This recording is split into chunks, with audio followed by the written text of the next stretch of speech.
एक हलचल see much जाती है, जिसके बाद आना उन सभी को बताने लगती है कि पास ही के शहर में बच्चे और बूढ़े लोग गायब होते जा रहे हैं, शायद से ये डीमंस का काम है। ये सुनकर जो आर्या थी वो काफी ज्यादा जोश में आ जाती है और कहती है आना मुझे और बताओ। वल्कन कहती है आर्या कहीं तुम वहाँ पर जाने का तो नहीं सोच रही हो? आर्या कहती है कि हाँ हमें वहाँ पर जाकर मदद करना पड़ेगा। वल्कन कहती है ठीक है तो मैं भी तुम्हारे साथ जाऊंगी। आना कहती है लेकिन इस क्वेस्ट को लेने के लिए तुम्हें एक नाइट के स्क्वाड को ज्वाइन करना पड़ेगा। लेकिन अचानक से तभी वहाँ पर एक बंदा जाता है और कहने लगता है कि वो दोनों मेरे स्क्वाड में ज्वाइन होंगे। मैं एक नाइट हूँ जो कि अब इस क्वेस्ट को करने वाला है और मेरा नाम है सेड्रिक रूइन। उसको देखकर तो गिल्ड के सभी लोग काफी ज्यादा हैरान हो जाते हैं और कहने लगते हैं ये तो सर सेड्रिक है, मार्क्यूस के एल्डेस्ट सन। जिसके बाद वल्कन और आर्या सेड्रिक को अपना इंट्रोड्यूस करते हैं। सेड्रिक कहता है इतना ज्यादा फॉर्मल होने की जरूरत नहीं है क्योंकि अब हम एक साथ फाइट करने वाले हैं। वहीं पर सेड्रिक को देखकर तामा अपने मन में कहने लगता है बहुत साल पहले इस दुनिया में डेमंस का एक बहुत ही बड़ा आर्मी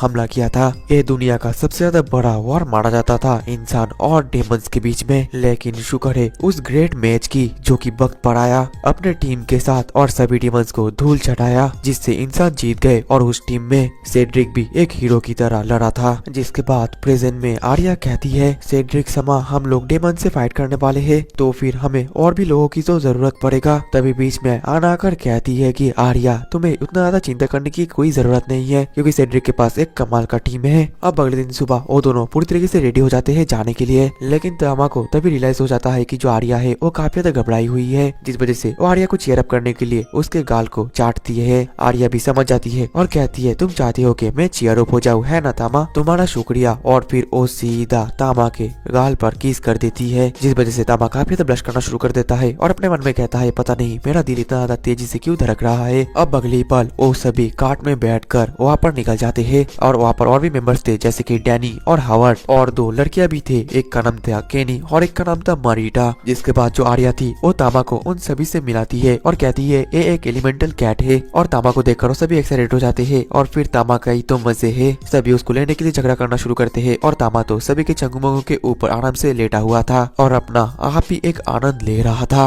लेकिन अचानक से तभी उनके सामने रास्ते पर बहुत सारे और आ जाते हैं, जिसे देखकर सेड्रिक कहता है डैनी तुम जाकर उन सभी को संभाल लो। डैनी अपना तलवार निकालता है और एक एक करके काफी तेजी से सभी और को आसानी से मार देता है, जिसे देखकर तो आर्या और बाकी सब काफी ज्यादा हैरान हो जाते हैं और कहने लगते हैं ये तो काफी ज्यादा स्ट्रॉन्ग है। अब अगले दिन में वो लोग उस शहर में पहुंच जाते हैं जहाँ पर की एक बंदा उनसे कह रहा था कि हमारे शहर में ज्यादा लोग नहीं है, सभी मिसिंग है। हम लोगों ने उन लोगों को ढूंढने के लिए एक एडवांस पार्टी भी भेजा था लेकिन वो पार्टी भी और लौट कर नहीं आया। उनकी ये सब बातें सुनकर आर्या को फिर से अपनी बचपन की वो डरावनी बातें याद आना शुरू हो जाता है। वही पर वो बंदा कह रहा था आप लोग हमारी आखिरी उम्मीद हो, आज रात आप अच्छी तरीके से खाना खाकर रेस्ट कर लो, कल सुबह आप लोग चले जाना। अब अगले दिन में वो सभी एक साथ खाना खाने लगते हैं और आर्या तभी पूछती है कि आखिरकार तुम सभी नाइट्स बनने के लिए क्यों आए हो, जिसमें डैनी बताता है कि मेरा काफी ज्यादा डेप्ट है। हावर्ड भी बोलता है कि मेरा भी सेम है। केनी कहती है मुझे मेरा सिस्टर का इलाज करवाना है। वहीं पर मारिटा कहती है मुझे मेरे फादर को स्लेवरी से छुड़वाना है।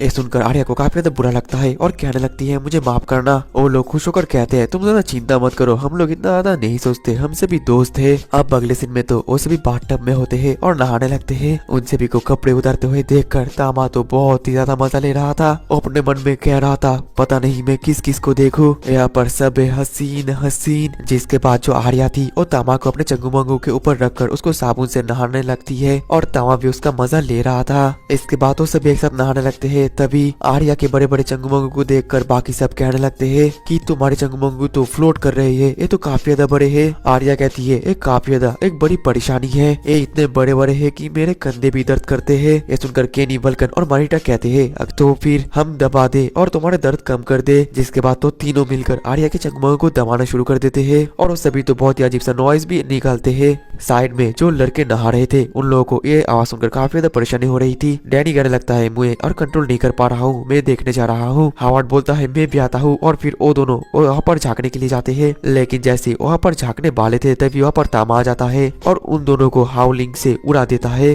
और वो लोग सीधा अपने जगह पर ही पहुंच जाते हैं। अब अगले दिन में वो सभी वही डंजन पर पहुंच जाते हैं। वहीं पर हम एक मॉन्स्टर को देख पाते हैं जो कि उन लोगों को आते हुए देखकर कहता है और एक स्क्वाड, ये लोग तो काफी ज्यादा बेवकूफ है, पारी है पावर को गैदर करने का। वहीं पर वो लोग चलते चलते काफी ज्यादा आगे आ जाते हैं, लेकिन अचानक से तभी उनके सामने बहुत सारे सी रैंक के वॉर उल्फ्स आ जाते हैं। लेकिन उन वॉर उल्फ्स को तो हावर्ड, केनी, मारिटा, डैनी बहुत ही आसानी से निपटा रहे थे, और जो सेड्रिक था वो तो एक ही स्लाइस से काफी सारे वॉर उल्फ्स को बीच से ही काट देता है। ये देखकर आर्या और भल्कन शॉक्ड हो जाती है। आर्या कहती है तामा हम पीछे नहीं हट सकते। तामा फिर अपने मन में कहता है मैं इंसु को अपने नॉर्मल हाउलिंग से नहीं हरा सकता, मुझे कोई और स्किल को यूज करना पड़ेगा। जिसके बाद वो वाटर हाउलिंग यूज करता है और उन वॉर उल्फ्स को बीच से काट देता है। जो देखकर तो आर्या काफी ज्यादा हैरान हो जाती है और कहती है तामा तुम्हारे पास और भी स्किल है, ये तो मुझे पता ही नहीं था। और फिर वो सभी मिलकर उन सभी वॉर उल्फ्स को मार देते हैं। ये देखकर जो वो मेन बॉस था वो काफी ज्यादा गुस्सा हो जाता है और कहता है आखिरकार ये बिल्ली तो लगता है एक एलिमेंटल कैट है, और एलिमेंटल कैट का पावर कुछ ज्यादा ही है, मैं इसको निपटा दूंगा, कोई बात नहीं मेरे पास काफी सा। इसके बाद वो लोग और आगे जाते हैं, लेकिन तभी अचानक से वो बॉस ही उनके सामने आ जाता है, जिसे देखकर वो लोग रुक जाते हैं। तभी वो जो बंदा था वो कहने लगता है मेरा नाम है बेरिल और मैं डीमंस का सेवियर हूँ। डैनी कहता है क्या रिवेंज लेने के लिए तुम हमारे ह्यूमंस को किडनैप कर रहे हो? बेरिल कहता है चुप हो जाओ, मुझे मेरे मंजिल तक पहुँचने से कोई नहीं रोक सकता, मेरे सभी मिनियंस वहाँ पर आ जाओ। और हम देख पाते हैं कि वहाँ पर तो काफी बड़े बड़े ट्रोल आ जाते हैं, और इन ट्रोल को देखकर सेड्रिक कहता है सभी लोग अलग अलग हो जाओ वरना ये सभी हम लोगों को घेर लेंगे। वो सभी अलग अलग होकर फिर ट्रोल के ऊपर अटैक करने वाले थे। बेरिल कहता है मैं तो यही चाहता था, और फिर वो उन सभी के बीच में बैरियर क्रिएट कर देता है और उन सभी को अलग अलग फंसा देता है। जो तामा था वो तो अकेले अलग ही एक बैरियर में अटका हुआ था, और फिर वो ट्रोल तो उन सभी के ऊपर अटैक कर देता है। तामा उस अटैक को डॉज करके उस ट्रोल के हाथ को काट देता है, लेकिन उन ट्रोल के पास पावर था रीजनरेशन का, जिस वजह से वो हाथ फिर से वापस आ जाता है। दूसरी तरफ हावर्ड डैनी कहता है कि मास्टर आप रेडी हो ना? सेड्रिक कहता है कि तुम लोग भी रेडी हो जाओ, और फिर वो अपना तलवार निकालता है और फिर अपना पावर रिलीज करके एक ही साथ दो ट्रोल को अकेले ही मार देता है। उसके पावर को देखकर बेरिल भी हैरान था और कहता है ये तो डार्क मैजिक है, कहीं उस वार में ग्रेट मैच के टीम क्या तुम कोई हिस्सा तो नहीं थे? सेड्रिक कहता है तुम्हारा याददाश्त तो काफी तेज है, लगता है तुम्हें फिर से स्वाद दिलाना पड़ेगा। दूसरी तरफ टामा उन लोगों के ऊपर अपना हाउलिंग करता है, लेकिन उससे उन ट्रोल को कुछ भी फर्क नहीं पड़ता, वो लोग बार बार रिजेनरेट करते जा रहे थे। वहीं पर तामा देखकर काफी ज्यादा परेशानी आ जाता है और अपने मन में कहने लगता है ट्रोल एक ए रैंक का मॉन्स्टर है, मैं इन लोगों से ऐसे नहीं लड़ सकता, मुझे कोई दूसरा स्किल यूज करना पड़ेगा। क्या मैं अपना सेकंड फॉर्म में इवॉल्व हो जाऊं? नहीं, अगर मैं ऐसा करता हूँ तो मेरी असलियत सभी के सामने आ जाएगा और फिर मैं और मास्टर आर्या समा के साथ नहीं रह पाऊंगा। जिसके बाद वो फायर हाउलिंग यूज करता है और उन ट्रोल को आग से जला देता है, लेकिन इस बार वो ट्रोल रिजेनरेट करते हैं लेकिन फिर से आग में जल जाते हैं और फिर वो पूरी तरीके से खत्म हो जाते हैं। दूसरी तरफ हम आर्या और भल्कन को देख पाते हैं जो कि बेरिल की तरफ अटैक कर रहे थे, लेकिन जो बेरिल था वो तो उन सभी के अटैक को काफी आसानी से डॉज कर रहा था और कह रहा था, लेकिन जो बेरिल था वो कह रहा था बेवकूफ इंसान, तुम लोगों को क्या लगता है क्या तुम दोनों मुझे आसानी से मार पाओगे? आर्या फिर पीछे से आकर अपने चाकू से अटैक करता है, लेकिन बेरिल उसके अटैक को ब्लॉक करता है। वहीं पर भल्कन के अटैक की वजह से चारों तरफ धुआं आ जाता है, जिस वजह से बेरिल अच्छी तरीके से नहीं देख पाता। इसी मौके का फायदा उठाकर आर्या अपना एक्सेलरेशन स्पीड को यूज करता है और अपने चाकू को सीधा बेरिल के सीने में धंस देता है। बेरिल को उससे कुछ नहीं होता, लेकिन इसी मौके का फायदा उठाकर आर्या अपने चाकू में अपना पावर रिलीज करती है, जिस वजह से बेरिल को काफी ज्यादा तकलीफ होती है, वो मर जाता है। लेकिन मरने से पहले वो आर्या के हाथ पर एक कट लगा देता है। वहीं पर बेरिल के मरने की वजह से सभी बैरियर फिर से बंद हो जाता है, लेकिन जो आर्या की हालत था वो काफी ज्यादा खराब हो जाता है क्योंकि उस चाकू में पॉइजन था और वो पॉइजन धीरे धीरे आर्या के शरीर में चारों तरफ फैलता जाता है। ये देखकर तामा, डैनी, सेड्रिक काफी ज्यादा परेशान हो जाते हैं। उन लोगों को समझ में नहीं आता कि आखिरकार वो करे तो करे क्या, क्योंकि पॉइजन बहुत ही तेजी से आर्या के शरीर में फैला जा रहा है। जिसके बाद वो लोग काफी तेजी से आर्या को उठाकर बाहर लेकर जाने लगते हैं और उसके अगले पल ही वो लोग एक डॉक्टर के पास जाकर आर्या को दिखाते हैं, जिसमें वो डॉक्टर कहता है कि इसका कोई दवाई नहीं है, आर्या सिर्फ और 12 घंटे जी पाएगी। ये सुनकर वो सभी काफी हैरान हो जाते हैं और कहने लगते हैं कि ऐसा नहीं हो सकता, हमें तो बस एक एंटीडोट की जरूरत है, तो एंटीडोट लगा दो ना। डॉक्टर कहता है कि एंटीडोट इतना ज्यादा आसानी से नहीं मिलेगा, अगर तुम्हें एंटीडोट चाहिए तो हमें अर्थ ड्रैगन का दिल चाहिए, उसी से ही हम इस पॉइजन का एंटीडोट बना सकते हैं। ये सुनने के बाद भल्कन और उसे भी कहते हैं कि चलो हम लोग मारने के लिए जाते हैं। सेड्रिक कहता है तुम लोग शांत हो जाओ, इतनी जल्दी हम लोगों को कोई भी अर्थ ड्रैगन नहीं मिलेगा, हम करे तो करे क्या। वहीं पर जो तामा था वो अपने मन में सोच रहा था मैं और यहाँ पर नहीं रुक सकता, और फिर वो खिड़की से उड़कर सीधा डंजन में पहुंच जाता है और अपने मन में सोचने लगता है कि मास्टर आर्या ने मेरी काफी ज्यादा देखभाल किया है, मैं उनको ऐसे ही नहीं मरने दे सकता।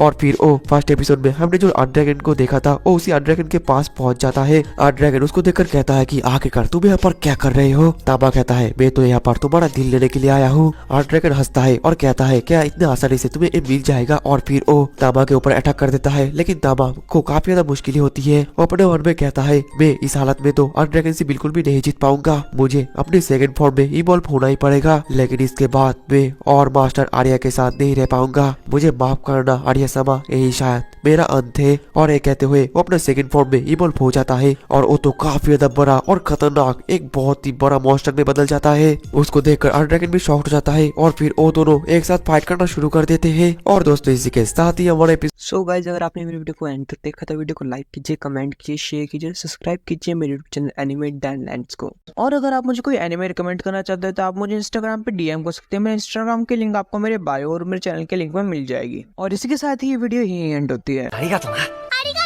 ありがとうだ。